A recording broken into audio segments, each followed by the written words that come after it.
Nobody beats Talking Joe, an international podcast. Brand new. Hey, we're talking brand new Joe.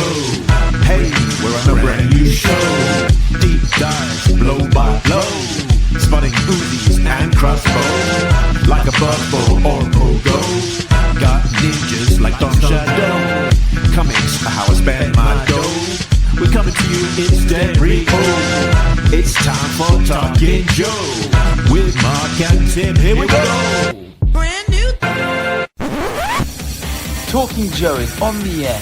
Hey, it's me, Mark, coming to you once again from Talking Joe, from the far reaches of the Energon universe. Now, we are talking today about G.I. Joe, issue number 8, released Wednesday, June the 18th, 2025. The synopsis is Major Bludd is back for revenge against the woman who took his eye, the Baroness. Now Baroness must decide if protecting herself means staying with G.I. Joe.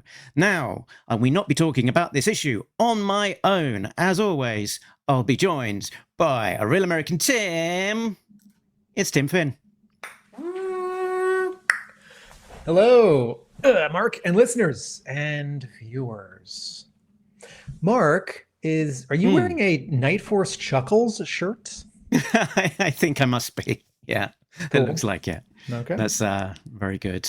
Now, mission debriefing from last time. Tim, last time we were talking about issue number 7, and we were talking about the scene. Well, actually, no. When we were talking about issue number 6, even we were talking about the scene where Duke, not Duke, Cobra Commander, the baddie, Duke's the goodie. Remember, Cobra Commander had created in his machine, this sort of brainwave bomb machine, this thing that he took out and then revealed to his Cobra minions later on, and we thought to ourselves, ooh. That looks an awful lot like some sort of matrix of leadership, maybe a dark matrix. Maybe it's the same one that Megatron had in that Flashbook issue. Maybe it's the venomous Matriximus. Could be, but it's not. We've been told it's not. We've been told it's not. In this very issue we're talking about now, issue number 8, we have been told that it is a transformation cog, also referred to as a transforming cog, a transition cog, conversion cog, T-cog, morph core. It's a component important to a transformer's transformation and scanning. Tim, can you tell us more about what a T-cog is? Because I think we, and probably everyone else, thought this thing that Cobra Commander created was something entirely different, but they've clarified now in the letters page. Yeah. Also, if it is a transformation cog, he didn't create it. He found it. Did you just say that? So my earliest recollection of the transformation cog is from a 1986 episode of Transformers. I think this is part of 5 Faces of Darkness. Maybe it's part 3 or 4. Metroplex, who is both an autonomous Autobot, but also the Autobot city, but kind of the Autobot sort of battle station base. It's a little unclear. Do they live there? Does he not get to transform? Does he only transform when he needs to get up and walk somewhere? I've got a video of someone walking somewhere. Look. There you go. Keep downtown Augusta funky, Tim. Does this need to repeat for the... There we go. It needs to repeat for the full comedic effects. Are people going to be listening to this episode after Joe Fest? And that joke is dated? we will have been at Joe Fest by the point this gets dropped. Yes. Okay. So, folks, past tense. We kept downtown Augusta funky. Metroplex's transformation cog is stolen, and some other Autobots have to get it back, and he can't transform without it. He's stuck in city mode and vulnerable.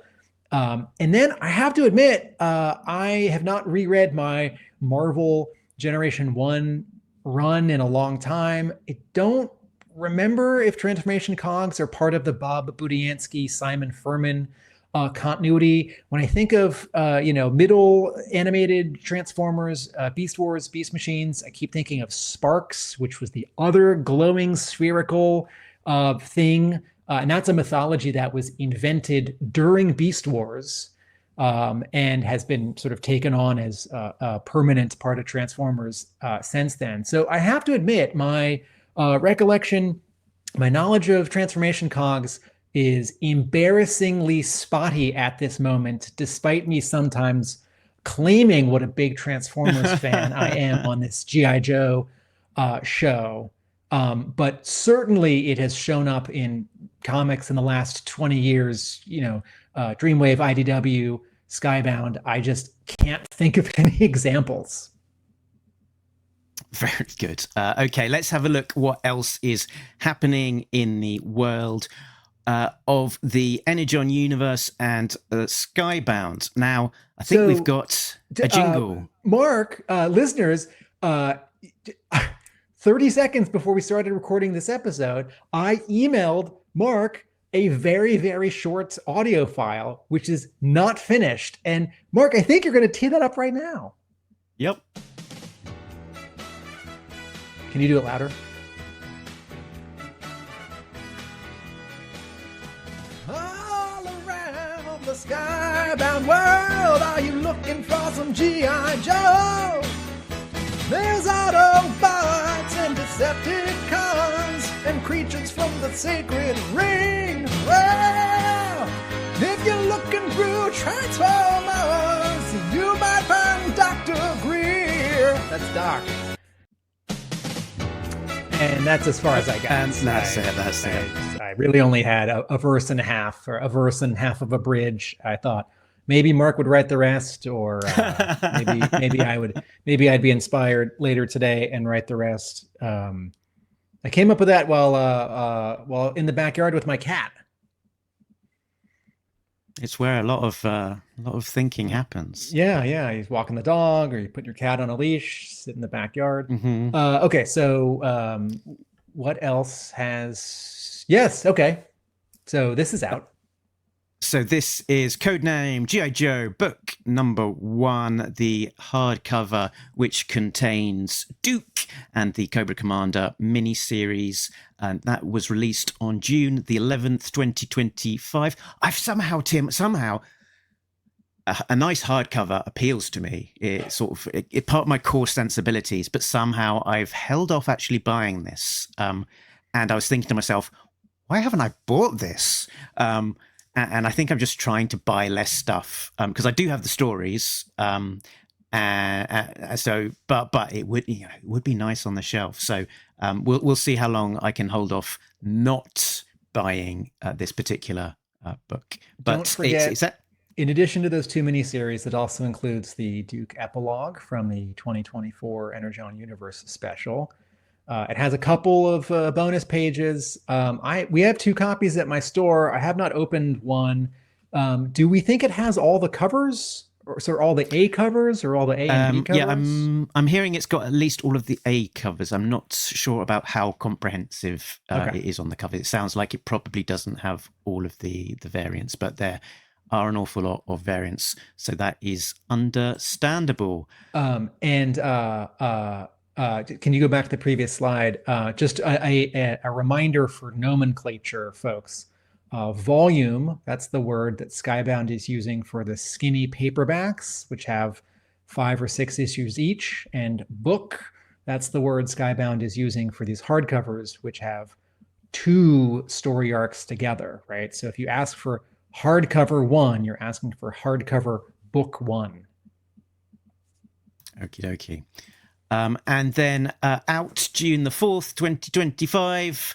We didn't talk about this one last time. This is G.I. Joe number 1, 4th printing. Getting into 4th printing, that's pretty good.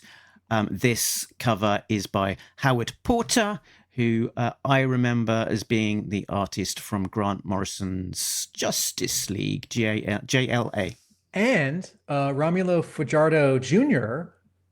Colored Rob Liefeld's Snake Eyes Dead Game miniseries. And when that came out, I said, this guy is great and he's going to get snatched up. And soon he was coloring Wonder Woman and something for Marvel. And say what you will about Rob Liefeld, he finds good color artists. Yep. I mean, without wanting to sling mud, having having collaborators that make him look good is a helpful thing. Not Energon Universe, but published by Skybound. Battle Beast is at its third printing, Battle Beast #1. This is Robert Kirkman and Ryan Ottley. It's from the Invincible universe. But significantly, I am calling this out, not just because it's a great book and I'm really enjoying it, but this particular cover is drawn by Tim. Tom Reilly. It is drawn and colored by Tom Reilly, who so far has not done any Battle Beast covers. There were a bunch of covers for the first printing of issue 1 and even the second printing of issue 1. And this one has a really nice balance of red, yellow on the character and green in the background. It really pops. It looks nice. It's got a good pop to it, indeed. Mark, speaking of the difference between books and volumes, did we mention that G.I. Joe Volume 1 in softcover is out with the first 6 issues? I don't think I did mention that. So this kind of passed me by. This came out this past week, and we have it at my store on our new graphic novel section. And I got to say, I'm a little embarrassed that I neglected to include it in our weekly email, because the very short version, folks, is since the pandemic and publishers are getting their comics to stores through not 1 or 2, but now many, many distributors, right? This isn't just the like Diamond got bought thing or Diamond went bankrupt thing. This goes back a couple years. It's much harder for a comic book store to collate what is new each week because it's coming in many, many different emails from many, many different accounts. And I don't know about other stores, but folks, I do it manually. I copy and paste titles and issue numbers of singles and graphic novels, and I paste them into a text file. And recently in the last year, I've occasionally missed one, and then I include it the next week. So folks, if you're listening and not watching, Mark has just put on screen the Image Comics website listing for G.I. Joe trade paperback volume 1, The Cobra Strikes, ! The book trade cover is Tom Reilly's cover to issue 1 with the good guys with the blue sky, and then the direct market exclusive cover that only comic book stores can order if they have accounts with Lunar is the back cover from Tom Reilly's issue #1, which is the bad guys with the red background sky. And once again, the title of this volume, this arc, is a reference to the G.I. Joe cartoon or the Transformers cartoon. The titles of these Transformers arcs, maybe even the Void Rivals arcs, and this first G.I. Joe, I mean, the very first episode of G.I. Joe, folks, episode #1 from 1983, the title is The Cobra Strikes, although here they've added an exclamation mark. Very good. So fun, also making it hard to Google. So elsewhere in the Energon universe, we've got G.I. Joe #8 that we're talking about today, but we've also got Void Rivals issue 20, I think that is 20, which is being released on June the 25th, which at the time of recording is in the future. So we have not yet seen this book. And we talked about the last issue last time, so we don't have an awful lot extra to say about Void Rivals, although there has been a little bit more information about the Void Rivals toy, which I believe will be at San Diego Comic Con. A 3 3/4 O-ring, two pack of the 2 lead characters alongside Jetfire. And but we did talk about a comic book and a comic book reprint of issue 1 with an exclusive comic cover. Now, we talked about issue 20 last time of Transformers, which featured the first appearance of Doc. Dr. Greer, like my song. Exactly. That's what I was saying. Should we play folks. again? Yeah, that's No, what he was please talking don't. about. If you're And the imprisoned Ultra Magnus, now in the most recent issue of Transformers, which came out just at the time of recording last week. 3 days ago.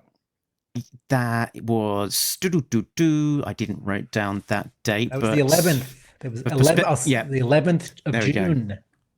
11th of June.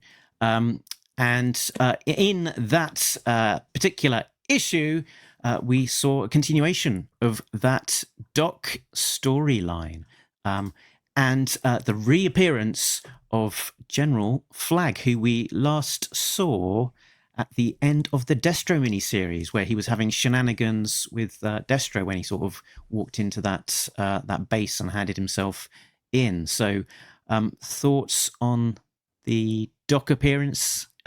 2 more pages, Doc, Flag, and a what we might expect is a Joe called Capazzo. And I did Google that, and there didn't seem to be an awful lot, but on the Google indicated, apart from, I think it's a character from that. What's he called?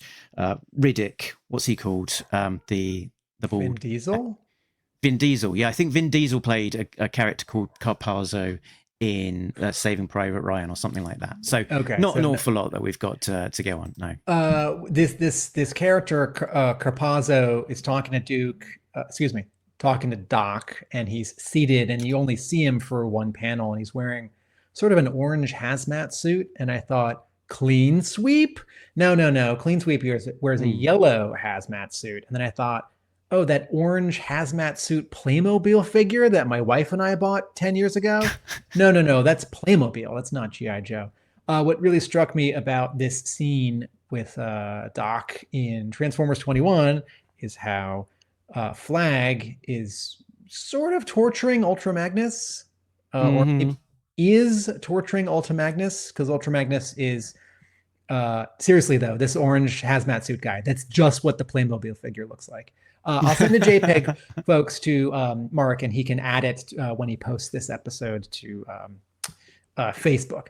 I am always a little upset when a character is chained up in a comic book, and a good guy says, "We need the information," and the person who's chained up, or the alien robot who's chained up, says, "I can't give you that information," and then the person says, "Well, we'll just have to torture you." And then there's a sound effect of someone screaming or some electricity, and then the scene ends. And I think, oh no, Flag's not a good guy. Yeah, he does seem like he might be slightly morally compromised. Willing to make tough choices. Is it this guy you're talking about? Yes. Yeah, on the left. Not the firefighter, on the right. And I think he even has a similar sort of backpack with a black tank on it. Yeah, good job. Right, let's go back to that. And then what was cool to see. Okay, all right. His tank is red. The Playmobil guy's tank is red, but he also comes with a big metal drum. Anyway, enough about Playmobil. So a cool introduction this month to the pages of the Energon universe is this what they call Energon Experience page, where they've got character spotlights, a thing about a particular article about a character in the middle, and a creator Q&A. And in the pages of the Transformers book, they had a spotlight on Ultra Magnus. They had another spotlight on Doc and a creator Q&A. But the most significant thing about that is that we saw a Tom Reilly looking at his hand character design for Doc. So it's very cool to see that Tom Reilly has this through line of doing all of the character design of the Joes in the Energon universe, including Doc. Folks, Carl Doc Greer. If you're wondering how Skybound can afford a page, for this fun behind the scenes or fluff. Your mileage may vary. Now, when you finish the comic and there's 2 pages of letters, now instead of a full page with next month's cover, now instead of 2 pages of what are the upcoming Energon Universe comics, right, where 1 cover is really big and 2 are small across G.I. Joe, Void Rivals, and Transformers, they've now shrunk those 3 covers down so that this what else is happening in the Energon Universe preview of covers is just 1 page. So that's how they got this space. I see. Makes sense. Speaking of covers, should we look at some now? Yes. Let's have a look at the covers in the gallery.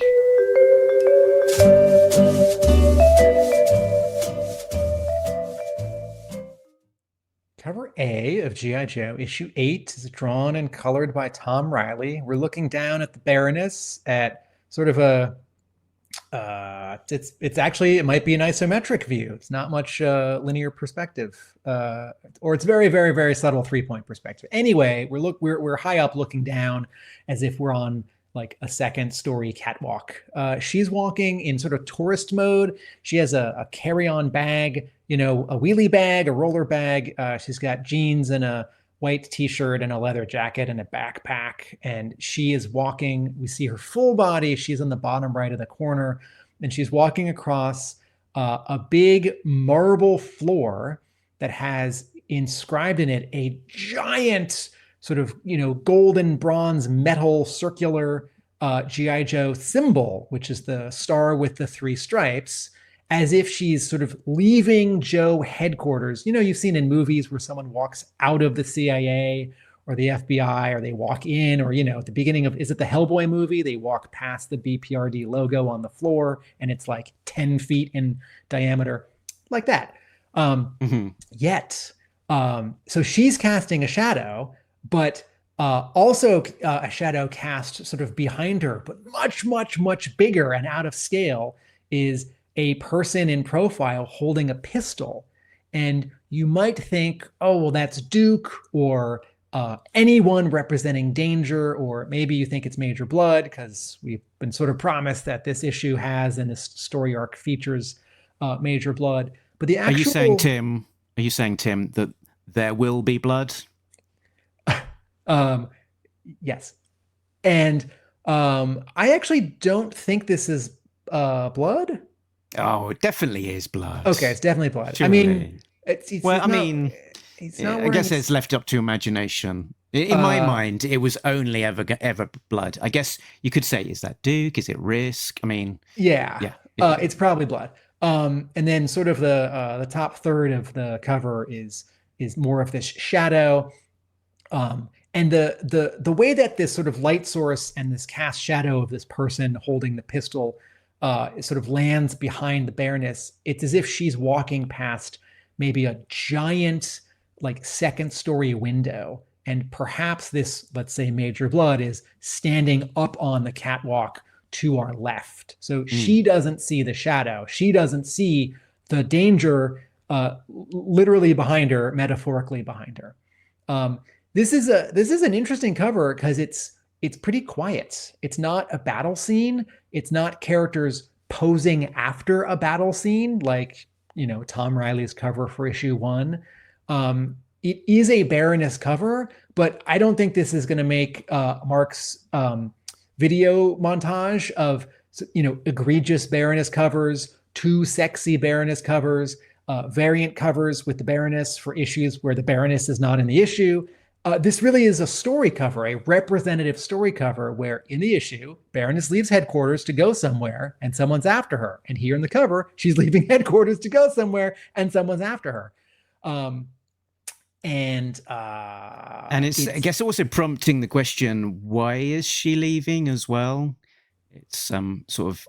Yeah, there's lots of these covers of like that classic X-Men cover with Cyclops and the shoulder bag leaving the X-Men, all of these kind of things. So it sort of puts you in mind of that family of covers of people leaving, perhaps, and sort of, is she leaving G.I. Joe? Why is she leaving G.I. Joe? If there are cues here that sort of help give you ideas. You know, she's leaving with she's got a carry-on bag and a personal bag. She's not carrying a weapon. She's in her civilian clothes. If this was 1979 and a Marvel cover, surely there would be some dialogue above her in a word balloon where she's like, "Duke, I'm out of here," or there'd be a burst on the bottom left which says something like, "When the Baroness leaves, can the end be far behind?" Or "Look out, Baroness, danger lurks around every corner." Okay, cover B is drawn and colored by Andrea. Hold on. Oh. Can I play the jingle now, Tim? Yes. Why are there so many covers of Baroness? For those of you who are new to the show, there's like a 2-minute version of that Mark made that has many, many more covers. And I keep meaning... And let's play that now. And I keep meaning to edit for Mark like a faster version where the covers go by really fast so that when he does play the short version, we can see more of the images. And I do think there's a difference between the egregious, sexy Baroness or egregious variant Baroness cover where she's not in the issue, as opposed to like that Rod Wiggum one that just popped up on screen where she's fighting Billy. And that really is a scene that happens in the issue, I think. And she's in that issue. Anyway, cover B for...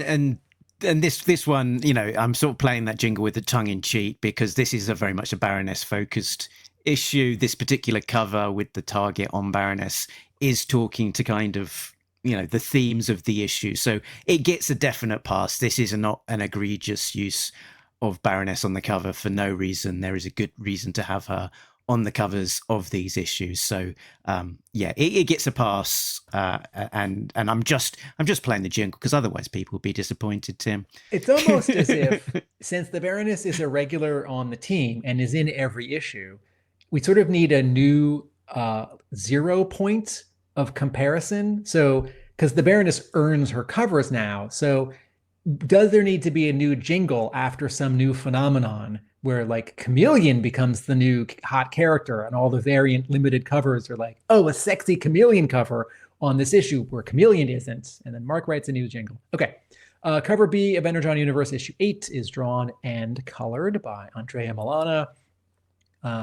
If you were to describe this cover to me, this is what I might have guessed would have been the A cover, because this is more representative of what happens in the issue. It's less of the Baroness is walking out leaving and more of the she is being hunted, where she's crouched. We see about 2/3 of her body, the way that she's cropped.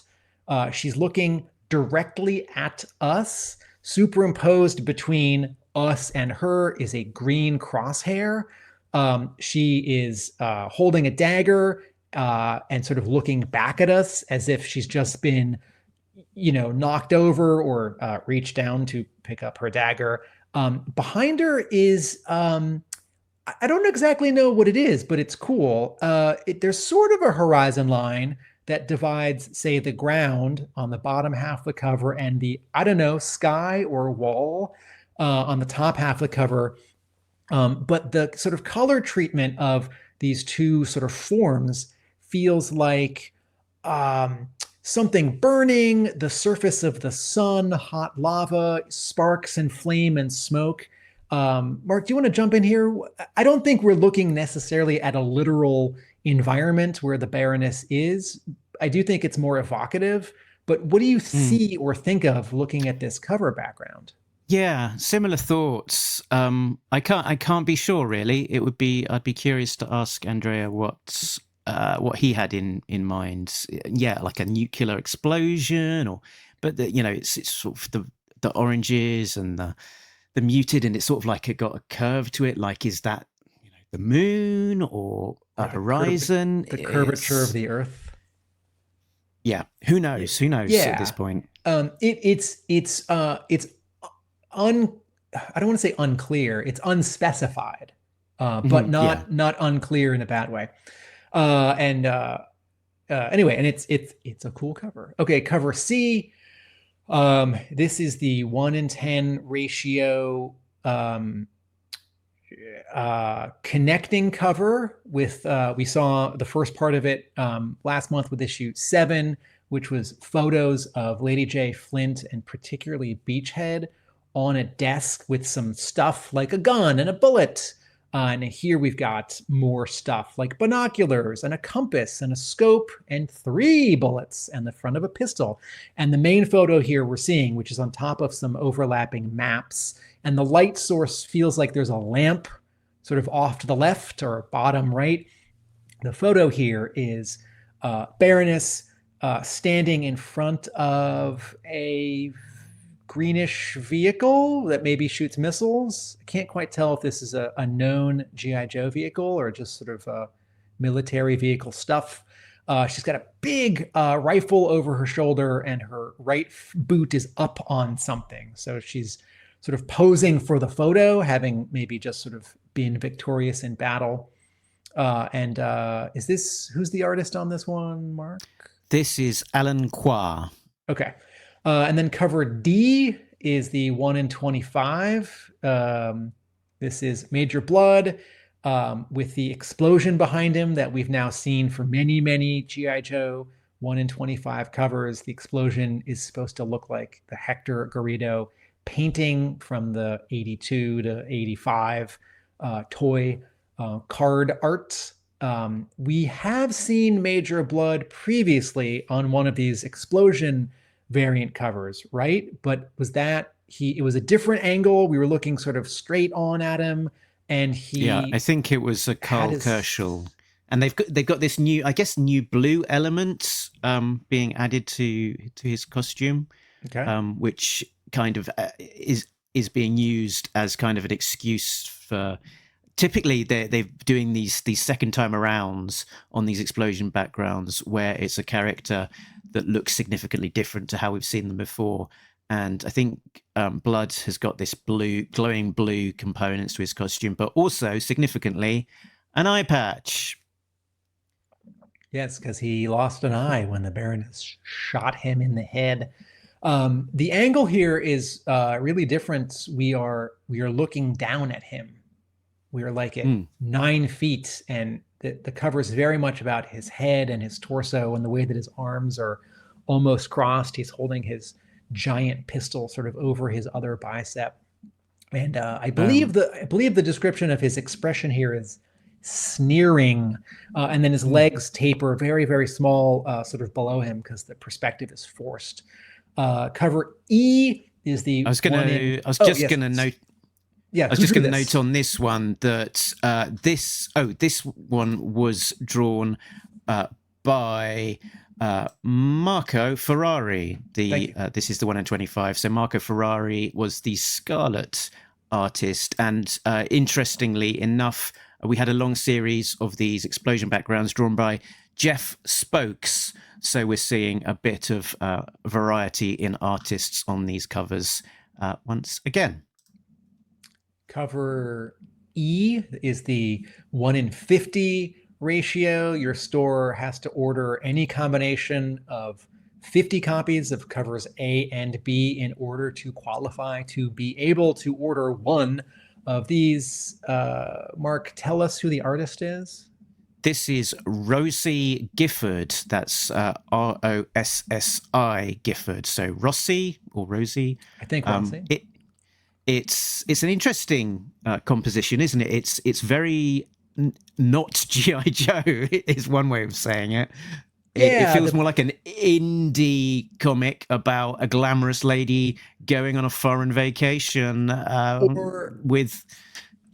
or a 2002 Vertigo miniseries, called like Cinnamon Pistol, right? And it's like she's a spy, or she's like a barista, but she also can like defuse bombs, but like a ghost is following her, and they're going to team up.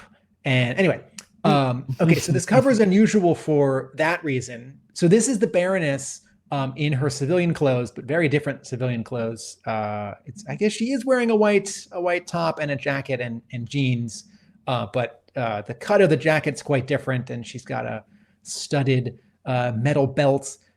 She is sort of at rest with her legs crossed at a tiny table under an awning at a sidewalk seating area in a cafe in Paris. Just below her is a cat, a white feline cat that's stretching and scratching its claws on the leg of her chair. And she's got, cappuccino on her table. The table behind her, no one is seated there. And then one or two tables further in the distance, this is all 1 point perspective behind the Baroness. There are 2 or 3 people who are at other tables. They're facing away from us. And then behind them and then off to the left are maybe 10 other people sort of walking along the sidewalk, all kind of facing away from us. And then what's really unusual about this cover is its color treatment, where all of the sort of sky above these pedestrians and the sidewalk sort of around them is this really interesting harsh yellow, which I think both represents the sunlight, but also just the negative space of not in the shade of the awning. And then Baroness's Caucasian flesh tone here is this sort of hot red with a little bit of like magenta in it, which matches the table and the umbrella in the distance and the logo, although that's a lighter version. The awning is a sort of a grayed out warm blue. The windows behind her reflect that sort of hot yellow. It's a very fun, unusual cover, and I think is a really good example of how Skybound chooses to depict the Baroness on a cover for a rare comic in a different way than IDW would. The only way that the Baroness would have shown up on a cover, a G.I. Joe cover published by IDW like this, is if it had been in the Paul Allure, like World on Fire continuity, like some flashback to the Baroness's life, before Cobra won the war, or the like the Aubrey Sitterson G.I. Joe or like Scarlet's Strike Force series that sort of wrapped up that continuity where it's sort of not the G.I. Joe we had known, and the characters had different costumes. Fun cover. Weird. Oh, yeah. I've just found some interesting behind the scenes on this cover from Rosie Gifford's Instagram. So I'll just share that on screen. And as far as we know, this is the first G.I. Joe art by this artist? I believe so. Okay.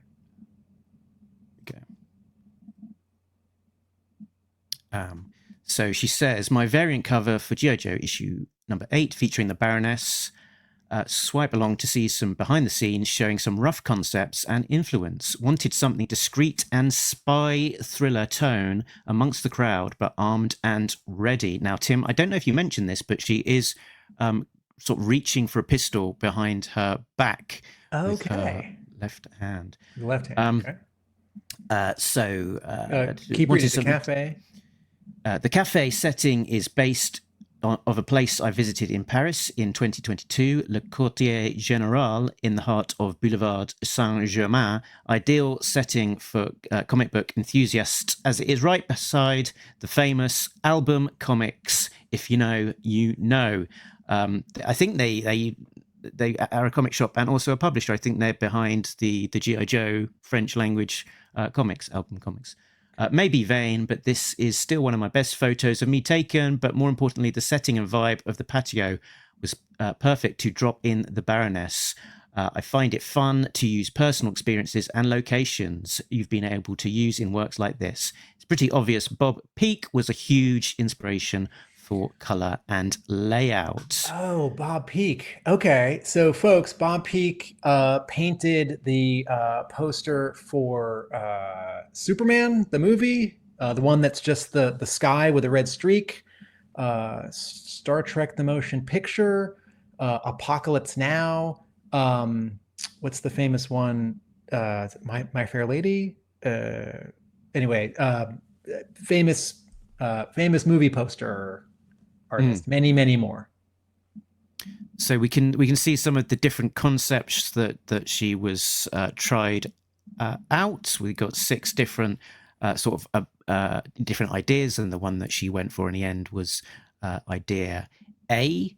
And then she's posted a picture of herself, which is kind of the inspiration for Baroness in this cafe setting. So the awning, the chairs, the table, very familiar from that cover. You know what? I should be fair to IDW. Okay, yeah, the cat's very Bob Peak. I should be fair to IDW. I can imagine one more scenario where they may have published a cover like this. There were a couple variant cover themes where IDW would have sort of every book across the publishing line have a certain style. Like one time they were all like EC covers from the 50s. And I can imagine IDW doing like movie posters of the 60s and 70s, and a very cool artist perhaps have taken an approach like this. What a cool poster. What a cool cover. And then are we on to retailer variants now, Mark? We've got the last cover, which is the one on screen, is give me a second, I've lost my notes. Is this the one in one in 100? Because the last one was the one in 50. Okay, I'll cut back in. So on screen we have the 1 in 100 by Howard Porter and Romulo Fajardo Jr. in fact. So we were talking about Howard Porter not long ago. So here he is on this one in 102, which is Baroness and Major Bludd together. Sort of looks like they're grappling and falling, having defenestrated out of a window. Howard Porter, I do like this cover. I think it's a little busy. Howard Porter is one of those artists who, when he drew JLA in the late 90s, to me, that was DC Comics really trying to publish a Marvel comic. And because a lot of DC's art still looked like DC had always looked, Tom Grummett and Dan Jurgens and, Ty Templeton and Jerry Ordway. And I love all that stuff.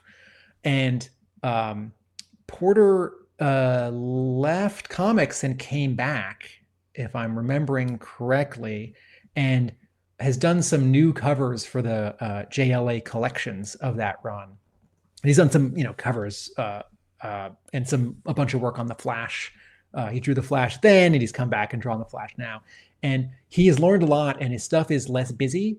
And I think his anatomy's gotten a little better.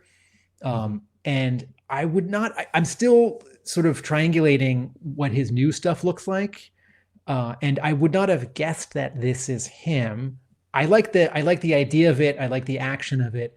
I think the perspective, there's so much going on where the gun, Major Bludd's gun that Baroness is sort of shoving out of the way, sort of at us. The perspective on it is really forced, and their sort of forward arms are so big, and her legs are very small, and there's a lot of broken glass, shards of glass. And I think I understand the perspective of all the buildings, but it also feels like,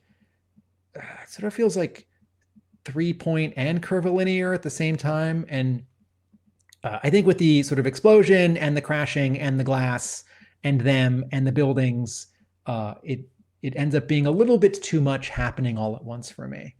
But it is, certainly the kind of cover that you expect for G.I. Joe, particularly compared to the A and B covers of lady walking in lobby and lady crouching looking at you, right? And this is like this is like a 2-sentence cover. It's like 2 people are having fallen out of a window with an explosion and broken glass, so and so. Okay, very good. So next up we have Jason Howard with a connecting cover. So Jason Howard's has created a all new image with connecting images across 3 titles, those titles being G.I. Joe issue number 8, Transformers issue 21, and Void Rivals issue 20. So those come in both full color and also in black and white. And that is a 2nd anniversary connecting cover, which he's clearly put a lot of work into it. And he put on his social media a little video which said what a couple of weeks looks like as he sort of zooms around the black and white line work of this giant image that he's created. So I wonder if this is for sale when it is for sale, would all 3 be sold together? Just a comparison, a reminder, folks.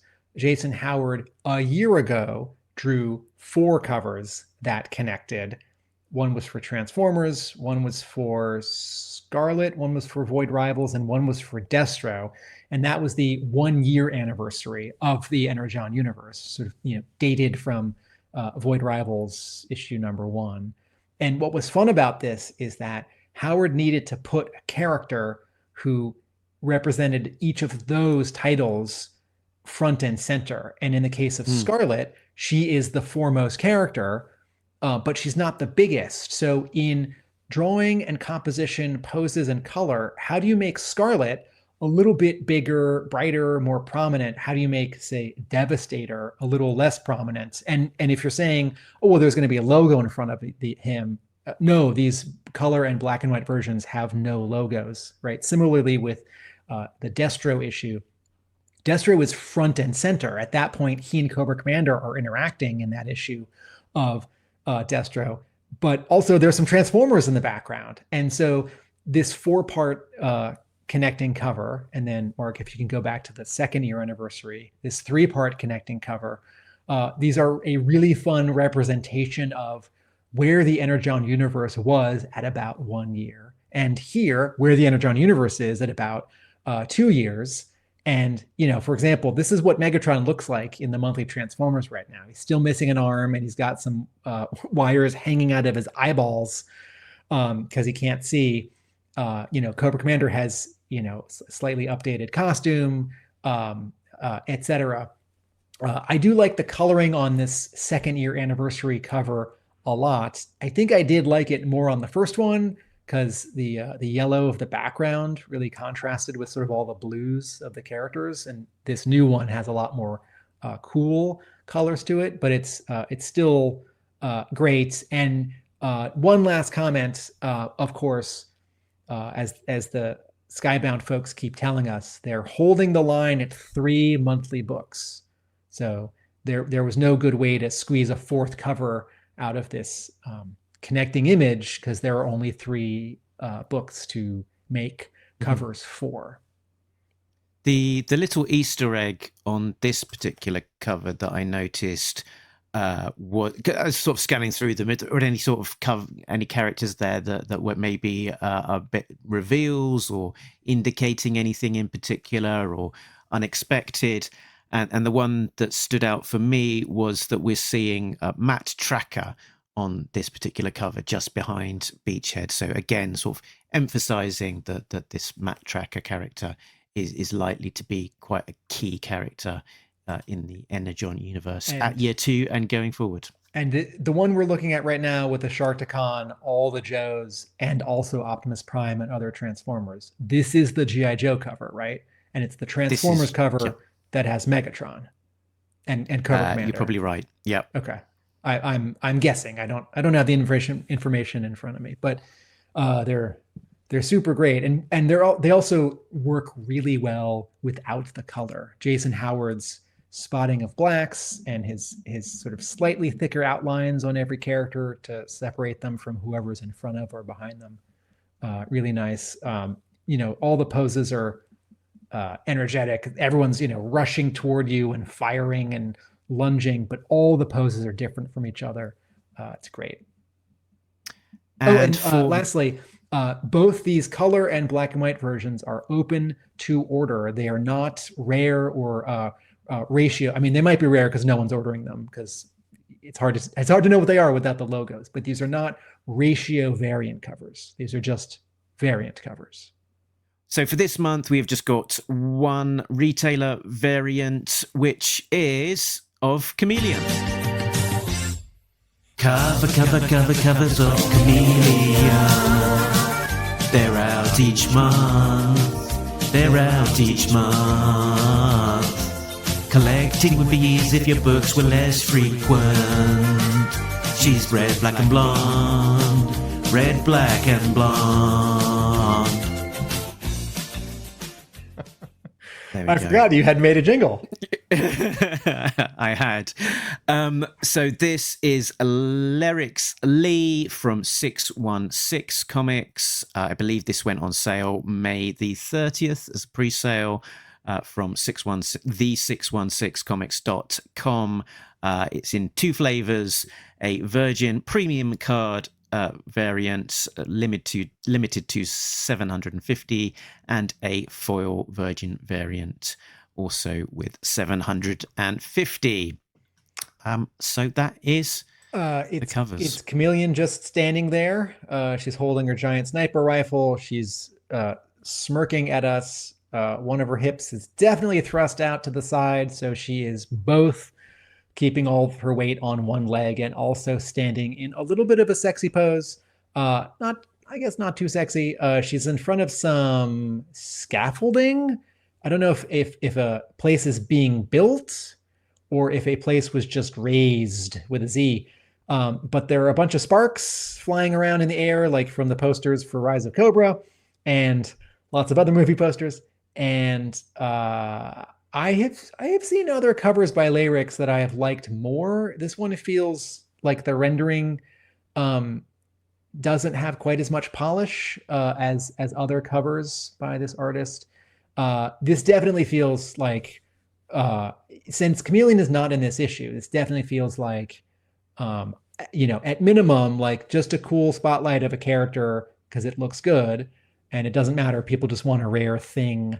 And at sort of maximum, let's put a sexy character on a comic and we can sell it. And who cares if they're in the issue or not? I do wish that, let's say we're going to get a Chameleon Spotlight issue in the next year, that this cover would be held until then. But as a store owner, I didn't commission my own variant cover. So, I'm not, not voting with my dollars that way. So this issue, number 8, comes to us from the creative team of writer Joshua Williamson, artist Andrea Milana, colorist Lee Loughridge, letterer Russ Wooton, editor Ben Abernethy, production design Andres Juarez, and production Ashby Florence. Let's go with a plot breakdown to find out what happens in this particular issue. Plot breakdown. At the pit, a training mission is underway. Risk and Covergirl versus Baroness. Baroness takes down Covergirl, but leaves herself exposed to a paintball shot from Risk. Meanwhile, as Cobra looks at footage of giant Transformers causing havoc in Seattle, Cobra Commander tells Destro what he knows of the Transformers. Cobra Commander says that he wants a working Transformer and not just pieces left behind. A working Transformer like Hound, perhaps, who is now back at the pit with Clutch, and he is being encouraged to stay on the down low for now. The Baroness asks for a break from the pit, and so Covergirl accompanies her on a trip to Paris in her private jet, on the condition that there will be no disintegrations.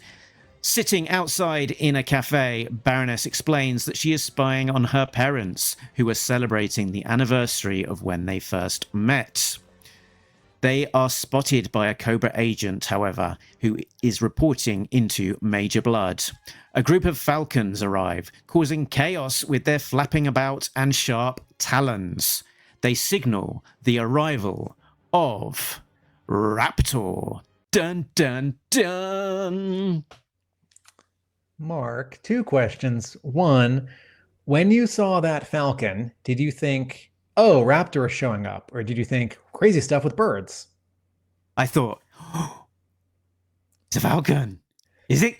Is it going to be raptor? Are they going to put in? Am I going to turn over the page and is it going to be raptor? So I was preempting it and I was getting excited about raptor because I was not expecting raptor to be in this issue. Question number two, you mentioned that Hound is keeping it on the down low at the Joe headquarters. Would a good code name for an Autobot or Decepticon submarine be down low? And I asked this, folks. Thank you. I asked this because don't forget there was a GoBot named Dive Dive, which is either an incredible name or not. Since we're talking about Raptor and the final page reveal, is this a costume we have seen in the classified toy line? And if so, if not, what is this costume? So this is I'll specify that I'm not going to share lots of images because we are recording ahead of time and we only have a sort of a grainy watermarked preview copy. But so I'm not going to share lots of images from the issue itself. But yes, that final page with Raptor looks very much inspired by the image that I put on screen, which is one of the Raptor toy promotional images from Hasbro, probably shot by Shooting the Galaxy, which features Raptor in his classified look with these kind of robotic wings, these Wolverine-style claws, and very much the classified design. So this is looking very, very much like a faithful representation of the classified design for Raptor. Okay, because previously we have seen Tom Reilly in the example, like an example being Duke, create his own costume, which maybe takes some cues from the 80s and some cues from classified toys. And you would say that the final page reveal of G.I. Joe issue 8 of Raptor is just the classified toy. Cool. Okay. Yeah, and in the back of the book, under Josh's comments, he says, Joshua Williamson, he says, Raptor has such a cool visual. I knew that we needed to find a place for him. And I think part of the desire to include him in the book is probably the fact that we've got this cool rendition of Raptor that hasn't appeared in any other media thus far. And so let's stick him in the book and show him off. Are you taking Joshua Williamson as referring to this cool visual as the classified toy or his 80s original? I'm kind of projecting here, but I'm thinking that Joshua Williamson probably saw this new classified version of Raptor, thought he looks awesome. I really want to include him in the book, and sort of, seeing that design probably accelerated him forward to being in the book earlier than he might have been otherwise had there not been a toy. That's my intuition. Raptor, is he 87 or 88? One of those two. Maybe by the time I finish this sentence, Mark can fact check me. I remember vaguely being at a toy store when my brother and I saw a new wave of G.I. Joe figures and gasped. And my brother, we would sort of call it.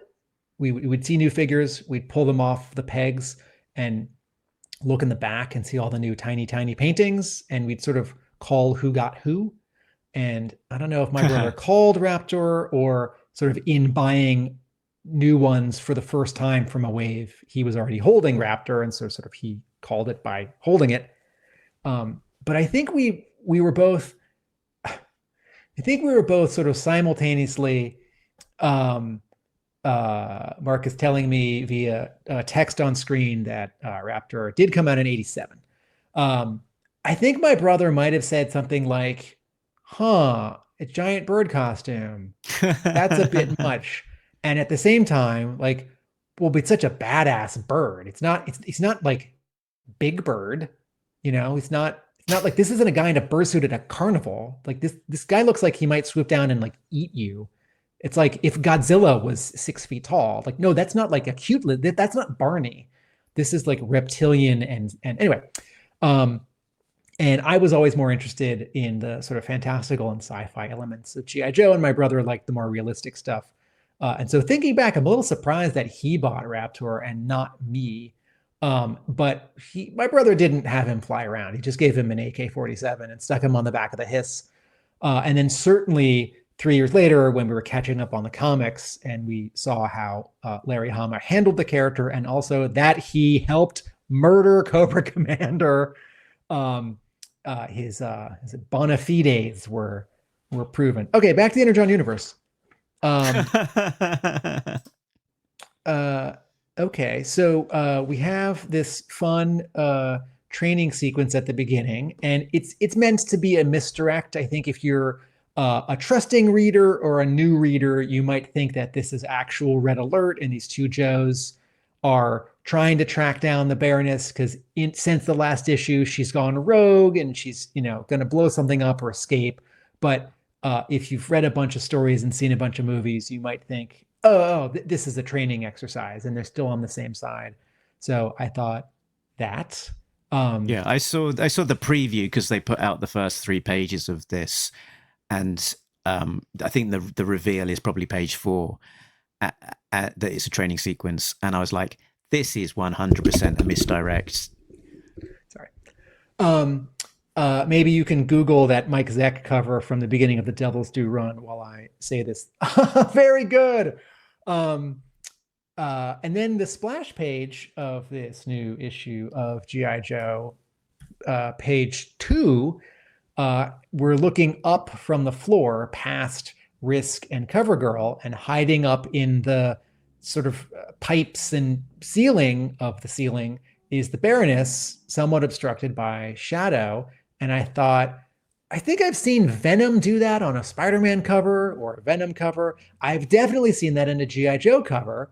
And Mark was kind enough to read my mind ahead of time and find Mike Zeck's 2002 Devil's Due cover for G.I. Joe issue 9, where Snake Eyes is walking in a hallway, and we're not on the floor. We're actually at sort of his knee height, but close enough. And sort of balancing up in the ceiling is Storm Shadow.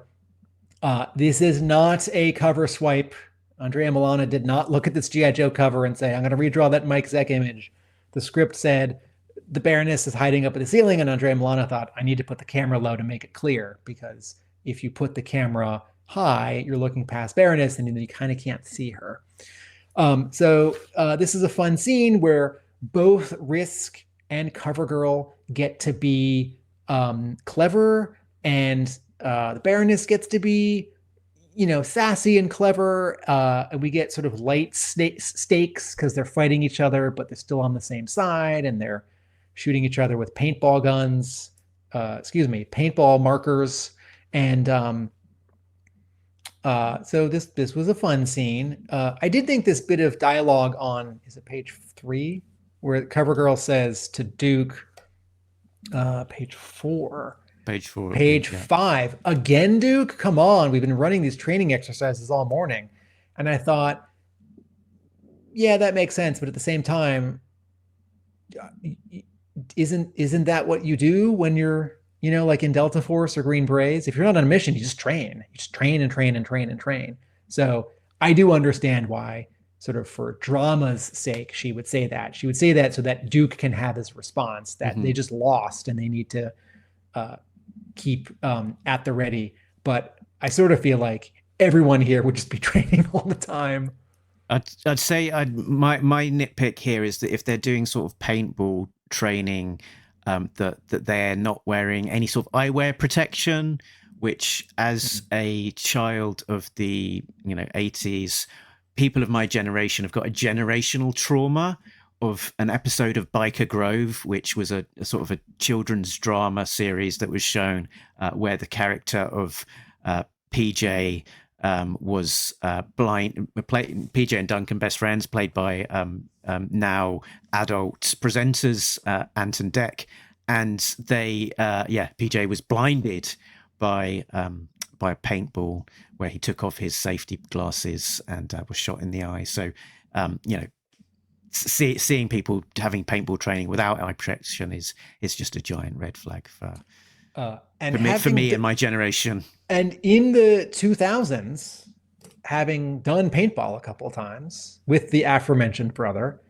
I would not have done paintball nor been allowed to do paintball without goggles.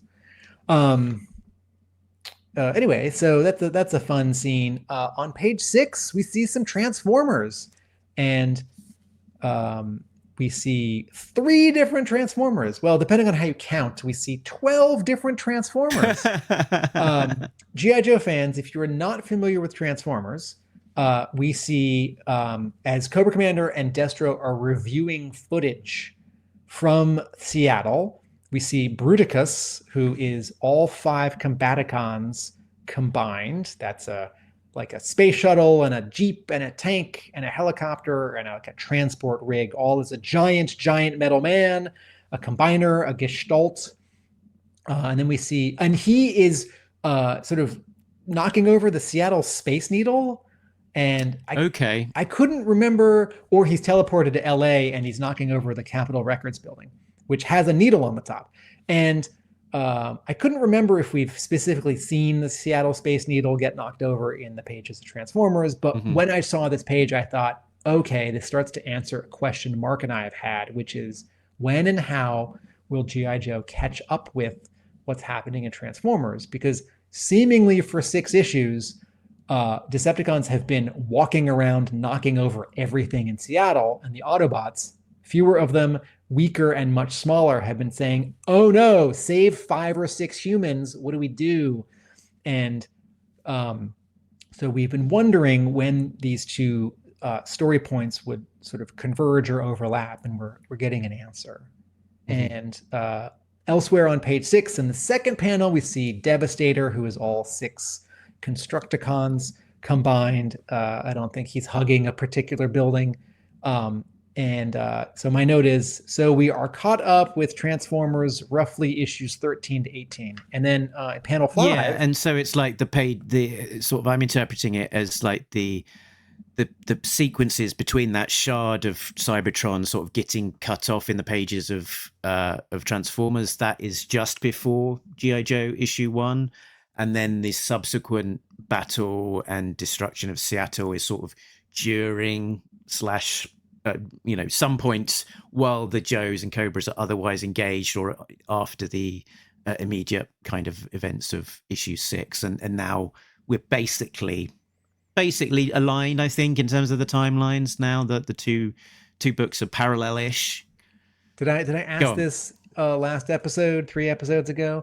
If Skybound publishes Compendia, is it going to be Void Rivals Compendia, Transformers Compendia, Codename G.I. Joe Compendia, or is it going to be Energon Universe Compendia with story arcs in reading order?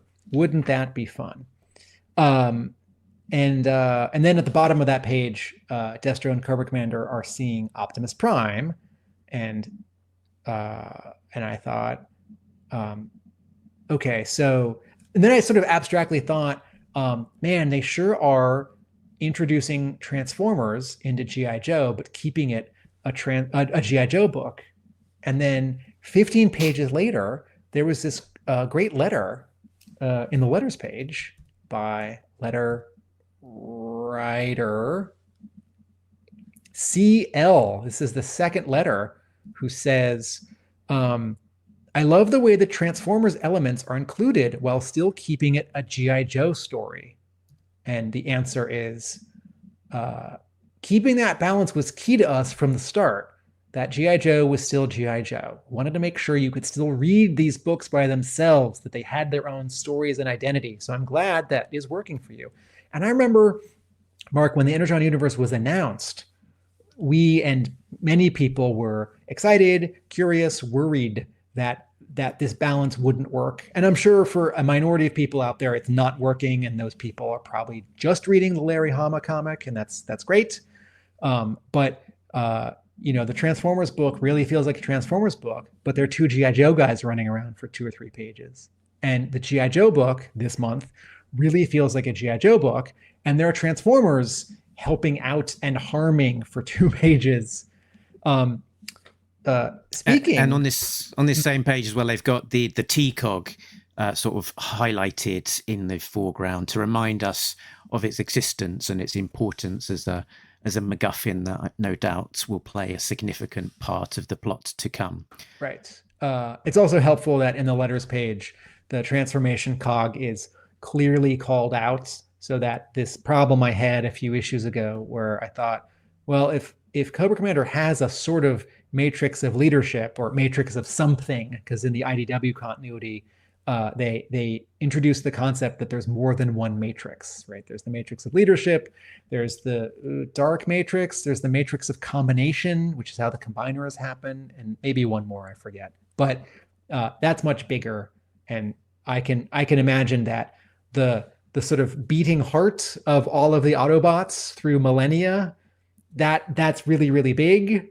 And that's the transformation cog, which is not like the beating heart. That's more like your pituitary gland. That can be much smaller. That could be a thing that a 6 foot tall man can hold in his hand. And I thought, if you don't like Transformers, you might quit this book with this issue, because Hound is here to stay. But if you're okay with not too much Transformers, this is not too much Transformers. And then there's a fun cheat, which I guess I approve of, where Clutch is talking to Hound, and movies do this all the time, and it's okay.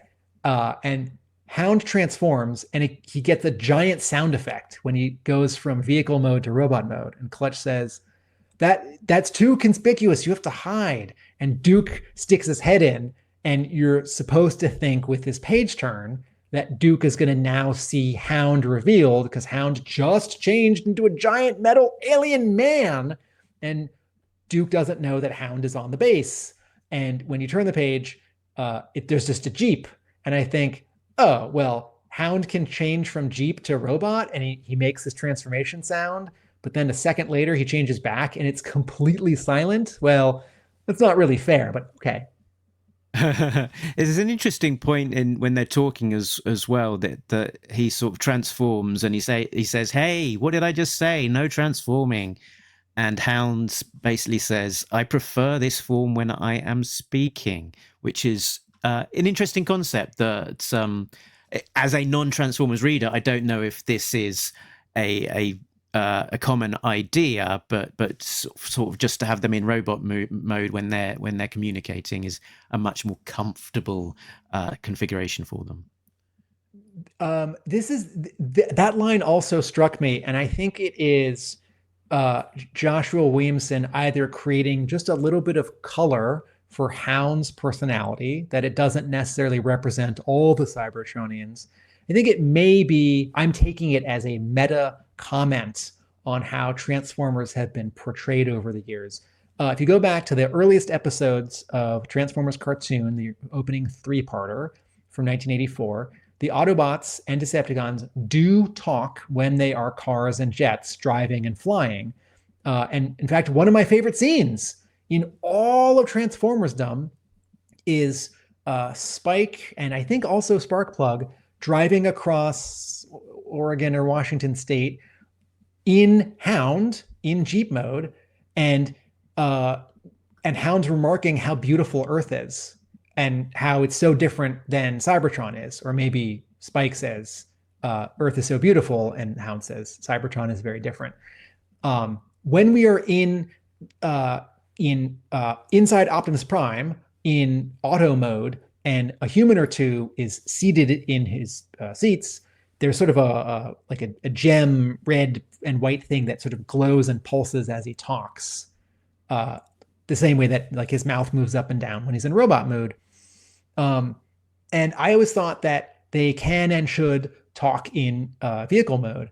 And I was really struck in the first Michael Bay movie where they, I think, almost never talk in vehicle mode. They like don't talk until they turn, I think I'm remembering this correctly, until they turn into robot mode. And that sort of reminds me of this thing in all the Marvel movies where like Spider-Man and Star-Lord like absolutely have to take their mask off to say one line in the middle of a fight. And then they can like put their mask back on and then like go back to being a visual effect that's like running around and shooting stuff. And I think that's because the people making the movie really want you to believe that it's not just the actor, but the character. And as long as it's, you know, like Darth Vader with his helmet, that could just be a stunt actor or a CG thing. But if like Tom Holland takes his mask off and says something and you see his face and you see him emote, you reconnect with him and you believe it. And then he puts his mask back on and like does something amazing. And so I think this is, I think the meta commentary from Joshua Williamson may be here about agency, that Hound is a person and he can sort of control himself. And if he's going to talk, he's going to be in like person mode. And if he's a vehicle, he's working. Mm-hmm. Okay. So next we have a bit of exposition. Sort of Baroness comes along, asks that she wants to get away from the base, doesn't want to feel like a prisoner, have 48 hours. And Duke is quite quickly convinced to let her go. It feels like he's got a little bit of a soft spot for her, maybe.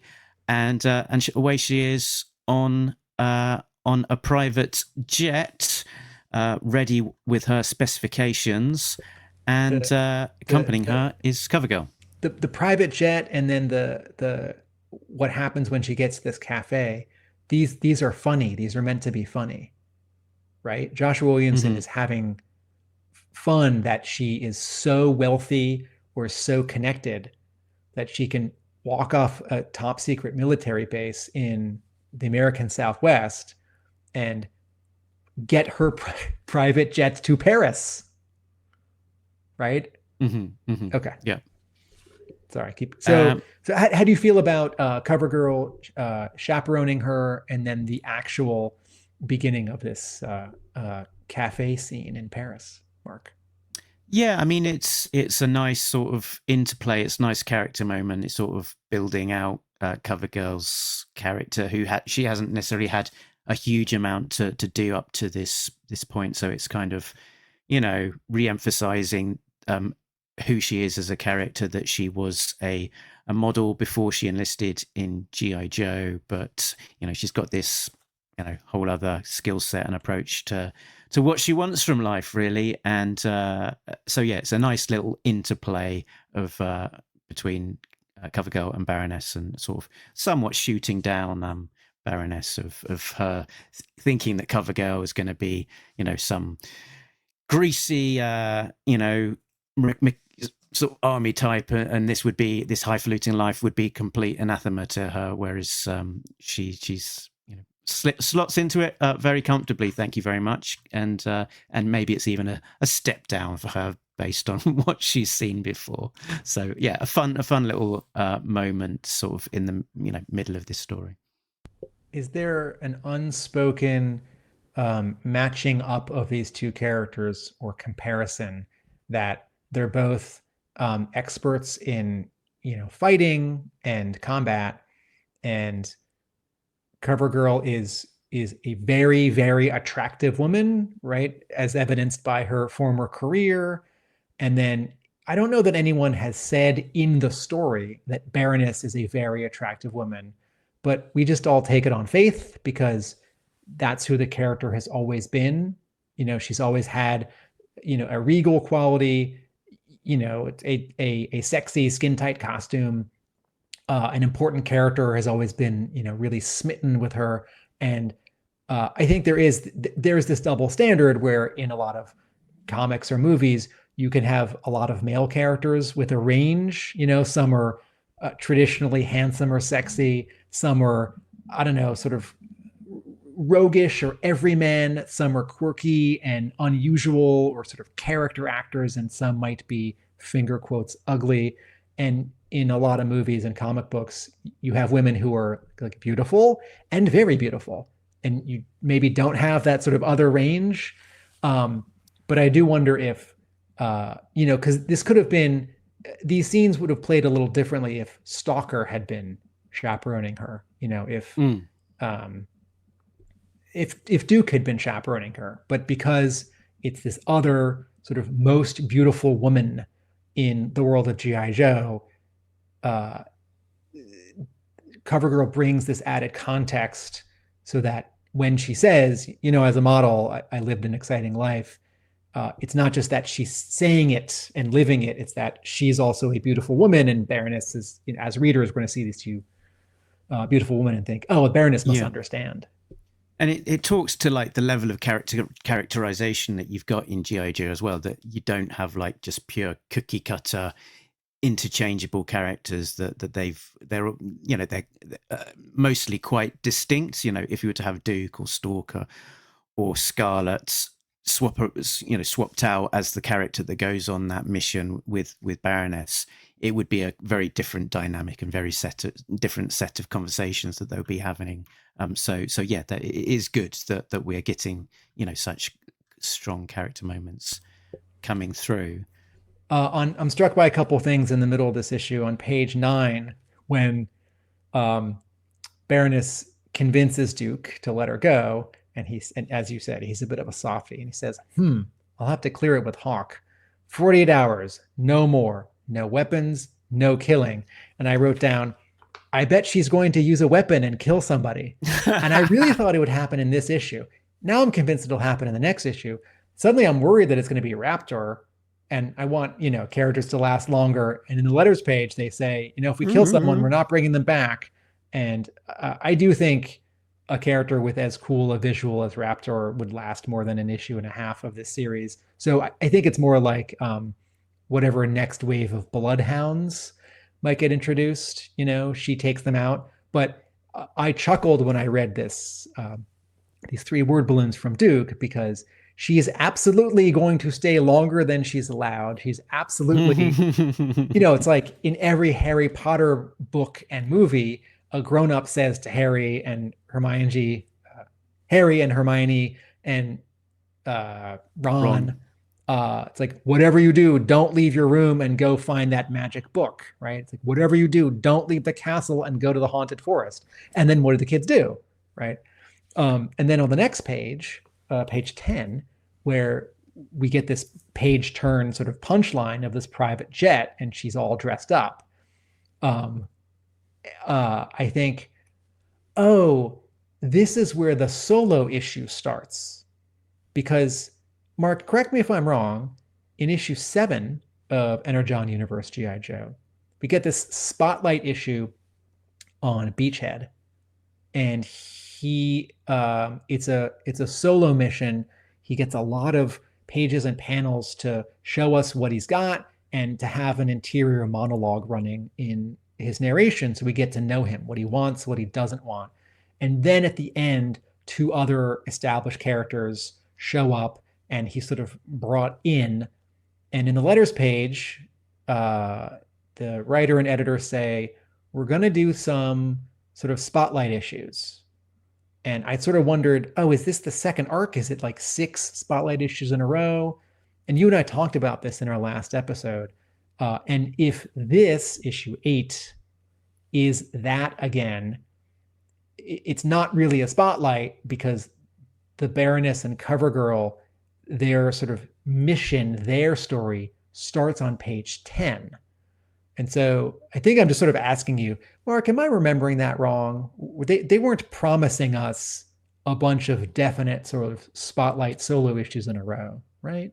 Well, it's kind of felt like they were a little bit. And so it was kind of one of my observations was, hold on, wasn't the indication last time that we were going to have a bit more of a one and done set of issues which are a bit more of a focus on maybe a particular character or something, and the beginning part of this issue very much just felt like a continuation of the story, and maybe at a slightly smaller scale, that you don't, it's the after, the between moment. You've got the training sequence, you've got Destro, Cobra Commander talking to each other and sort of looking at what's going on. You've got, Hound and Clutch sort of establishing this relationship after the big reveal. So it's a bit, a bit of a quiet, a bit of business in the middle before maybe things ratchet up again. But it felt very much like a continuation of the story. And I think that's an interesting observation that maybe this sort of more spotlight sort of solo bit is the middle of the story onwards, that we've got now this sort of two-header of CoverGirl and Baroness on this mission. I do like this issue.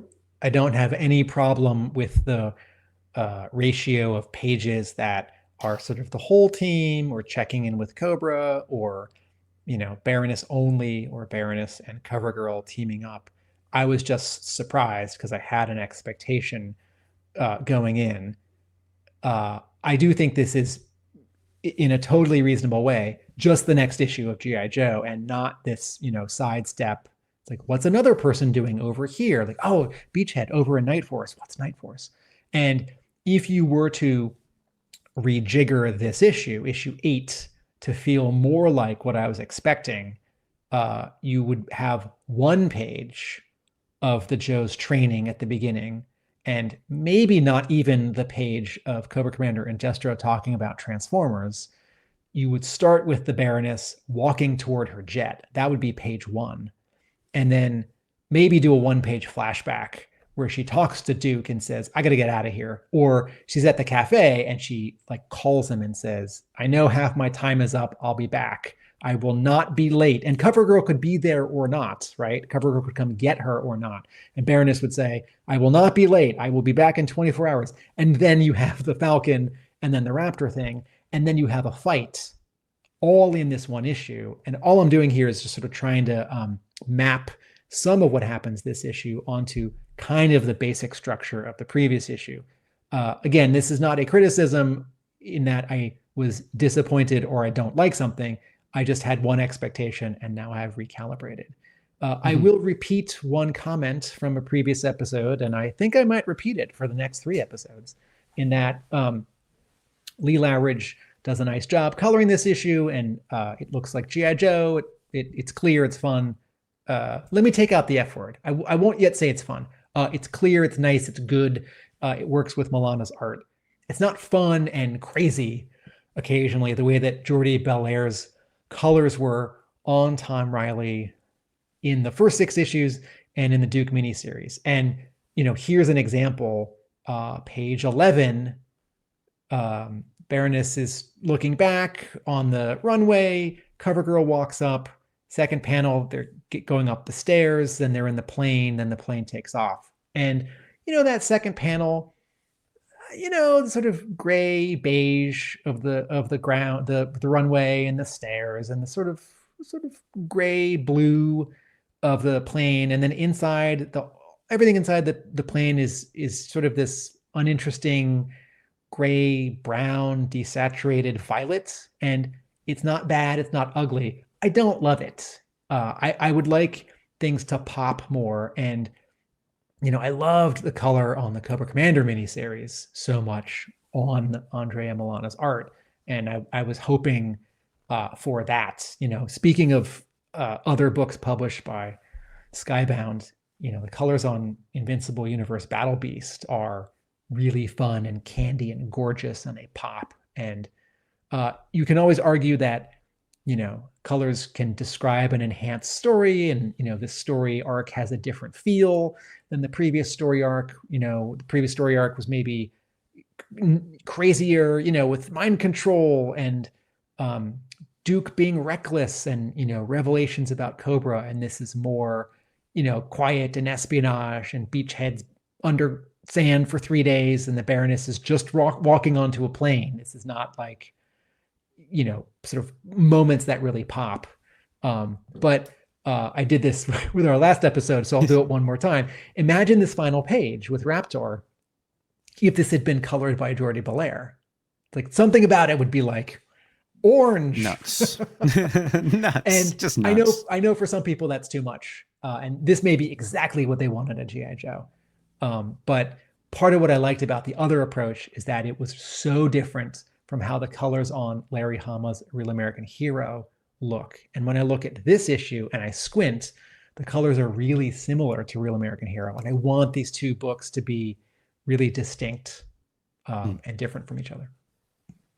Very good. I mean, we started the episode talking about the kind of finale to the episode, to this particular issue, and I think maybe the listeners and readers can almost enjoy it for what it is without us necessarily dissecting it too much. It's a cool scene, cool bit of unexpected interruption and menace and anarchy being injected by all of these birds flapping about and causing mayhem and destruction. And what a great splash page introduction to Raptor as that final showstopper of the last page of the book.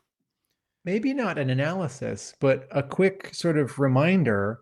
When Raptor has shown up in Larry Hama's Real American Hero back in, issue 58, or that Mike Zeck cover to 56, 59, I can't remember, with the pogo and the slam.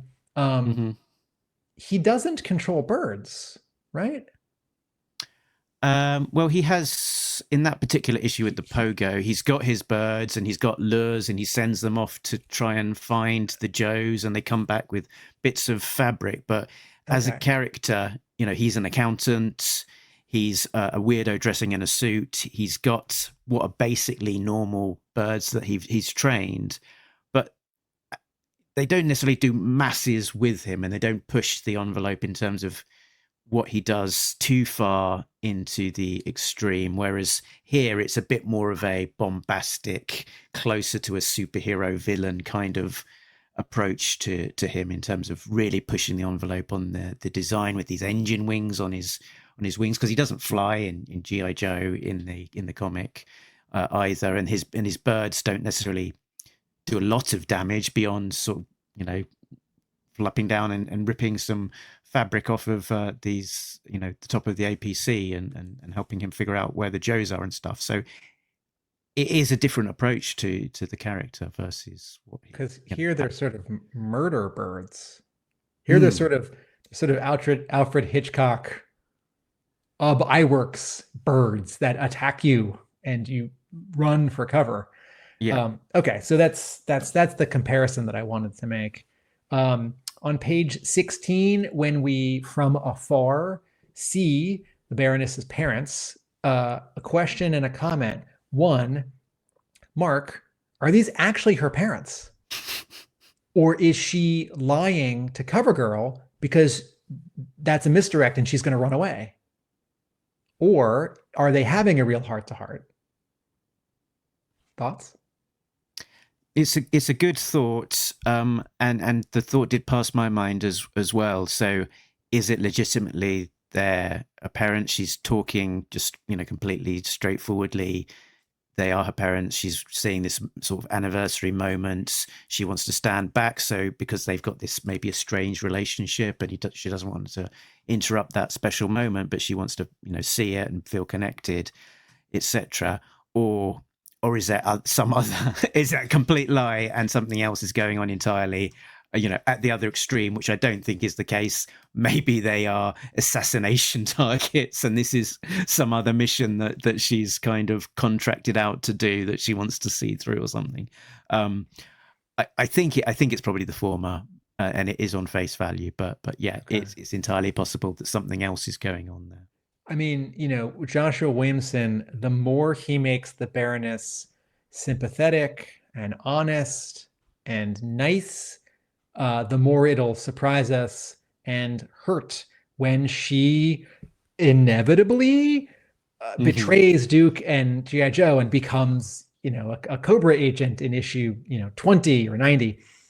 Whenever. And that's kind of what they're playing into in those first few pages, isn't it? That right. Oh, it's the inevitable moment that she's going to betray the Joes, and no, it's just a training mission. So it's still sort of it's still a moment for when will that happen? When will it happen? How will it happen?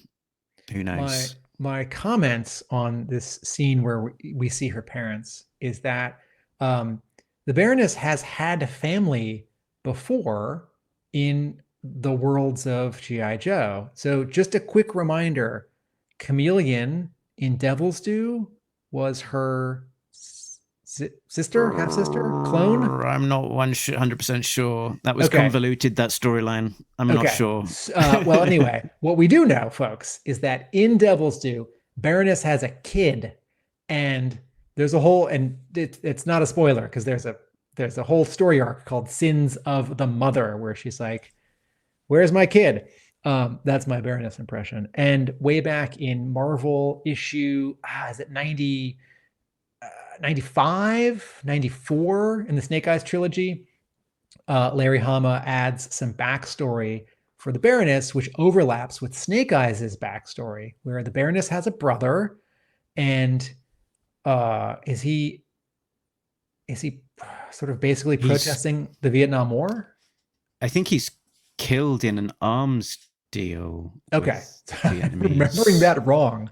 I've got some pictures in my head of Mark Bright drawing characters, like in the streets yelling with their fists raised. And the Baroness blames her brother's death on Snake Eyes, which is this really amazing and damning layering of the antagonism of Larry Hama's G.I. Joe, because Cobra Commander already blames Snake Eyes for Cobra Commander's family's death because of Snake Eyes' family and the car accident. And so there is no direct connection here. I'm not saying like, oh, and we also saw the Baroness's parents once in another continuity. I'm just saying there are many G.I. Joe characters where we have never seen their families. We've never heard of them. Certainly there was a lot of more of that in the Devil's Due continuity. And certainly Larry Hama has added to it a bit since Real American Heroes started up again in 2010, Duke's marriage and Spirit Iron Knife's parents and Sneak Peek's mom. But I just wanted to sort of do a quick checklist of other times we have met people related to the Baroness. Very good. Are we done? Do we think I had one quick question of you. On page 17, this is when CoverGirl is saying it can be hard to not meet the expectations of your parents. But it wasn't me, not what I wanted. I found something I was good at. It's my life, not theirs. Right, Baroness? And I just wanted to ask you, Mark, the second panel here on page 17, Andrea Milana has, in the first panel, drawn CoverGirl sort of holding her arm, so sort of, rubbing her arm while looking off to the side. And then that second panel, we've got a close-up of her hand on her arm. And I think I'm looking for something that's not here. And it's just a close-up that could as well have been on her face. But I just wanted to double check. This isn't, I'm not missing something, right? This isn't she's not like covering up a tattoo or like grabbing a weapon because she thinks they're about to get attacked. I mean, this isn't like a spy gesture to someone 20 feet across the street. We're just closing in on like her hands while she's talking.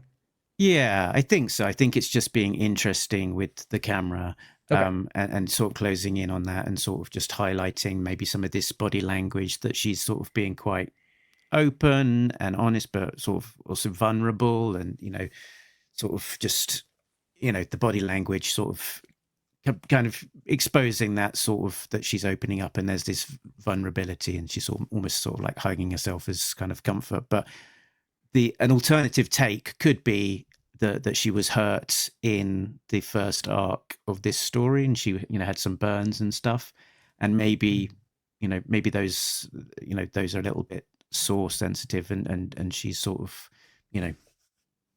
touching those because of that. I don't think that's the case, because it would probably be highlighted a little bit more obviously that there was an injury there if that was the case. But just putting it out there that could be potential alternative that was being thought about if it was in the script.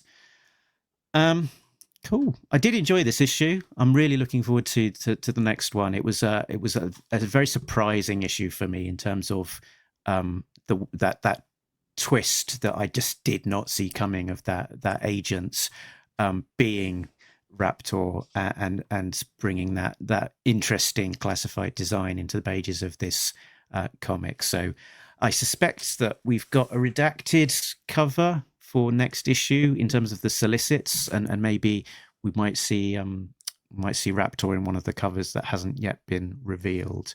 Maybe a Tom Reilly drawing of him standing there looking at his hand. Maybe that might exist. Although if it is a direct interpretation of the classified design, it might be that he's not needed to do that turnaround specifically for Raptor. So I think we're done with issue number 8, which means that issue number 9 will be next. That will come out basically a month on from issue number 8. 16th of July is the release date. They tease Major Bludd is back for revenge against the woman who took his eye and left him scarred for life. Oh no, it's actually no. I'm probably rereading the. No, I'm rereading the solicit for issue number 8. So the solicits read, "Who is ? Baroness and Covergirl are about to find out as they fight for their lives." Oh. Question mark is Raptor. Meanwhile, Clutch and Hound investigate Cobra's Energon weapons. And there is indeed actually a variant cover, which is currently a spoiler. So I imagine that is an explosion background cover for Raptor, which we would no doubt see in a month's time. Cool. I think that is it for Talking Joe this time round. Head on over to talkingjoe.co.uk to find us and all of the places that we live on the internet, Facebook, Instagram, Twitter. There's even links to us on Patreon, patreon.com/talkingjoe. So a big thanks to our backers, Richard, Sam, Bill, Christopher, Justin, Rob, Shane, Simon, Chris, Joe, Craig, Frank, Mike, D, Shane, V2. This version of Shane has got bigger wings with sort of jet engines attached to them. Infinite Entertainment and Patrick, who are all getting early access to episodes as well as some exclusive content. Tim, where can people find you when you're not talking to me about all things G.I. Joe comics?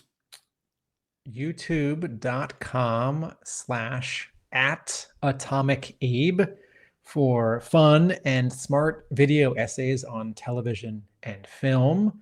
My comic book store right outside of Boston, Hub Comics, and my blog, arealamericanbook.com. Very good. And I believe that you had an important message for the listeners to just make sure that they jotted down in their Talking Joe notebooks ahead of seeing us next time. That message was... Nobody beats Talking Joe. Oh, wait. Nobody beats Talking Joe, an international podcast. Laters.